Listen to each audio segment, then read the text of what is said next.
Yo, I interviewed Bret Hart.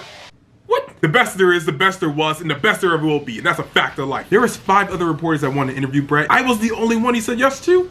Wait, as someone who goes back and watches a lot of old wrestling because I wasn't live then, Bret has by far been my favorite wrestler to go back and watch. Like, he's so good with it. His IQ for wrestling was fire, and his moves in the ring were cold. And just like Bret in the ring, I like to keep my water just as cold as him. And this video is actually sponsored by The Coldest. They don't just make water bottles, they also make bedding, including pillows and sheets, and even dog bowls, to make sure that any situation that you're in, that your body temperature is always on point. I've been using this for the last 2 weeks in the gym just to make sure it actually is The Coldest. And yo, this is legit. The bottle has a great design. Also has a straw to it. That way you're not like tipping it back and then you get water all over you, then you get on your nice Bobby Lashley shirt. This boy is sharp like a sharpshooter. If you want to get one of these or anything from the Coldest website, use the link down below and use code MUSCLE. Yes, that is actually my first name, not Malcolm. It's Muscle. And you can say 10%. But that's enough talking. Let's hear me talk more with Bret Hart.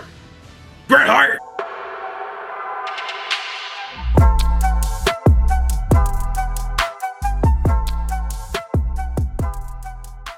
What's up, YouTube? Welcome to Muscle Memory. My name is Malcolm. We're here at Celeb Fest with the Hitman himself, Bret the Hitman Hart. How are you, sir? I'm good.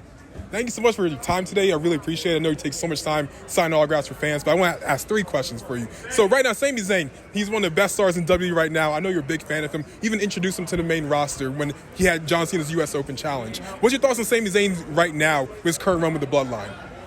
I think he's a great wrestler. I got a lot of respect for him, and he's always entertaining. Of course. And then, like, also with the Bloodline right now, Roman Reigns is a champion. Do you feel like the WWE needs 2 world championships right now, or do you like it better when it had only 1? Yeah, I like 1, but I could see if it's going to be 2 companies, but they should always have 1. That's fair. And my last question for you, Bret, is that obviously, like, you had to come to Maryland to do this amazing signing right now, Celeb Fest 2022. I want to talk about, like, a road story. Like, have you ever had, like, a road story going to a different WWE show that you thought was just hilarious to you? Top of my head, it's not easy to come up with a good road story. Not one that hasn't been heard a million times.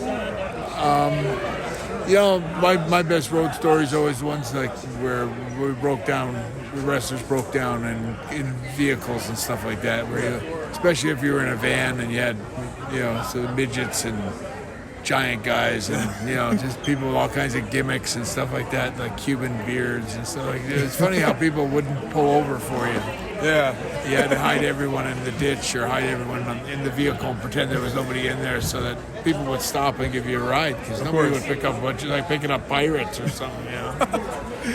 Thank you so much. We're here at Celeb Fest. I want to say thank you very much. Like, I'm 23, so I got into wrestling right after you might have retired, or when I was born is right after you retired. And like, your legacy has been so well kept in this business, and like just taking the time to sign so much stuff for the fans, I greatly appreciate it. Thank you so much. Thank you. Guys, Celeb Fest, Muscle and Malcolm, Bret the Hitman Hart. We're out.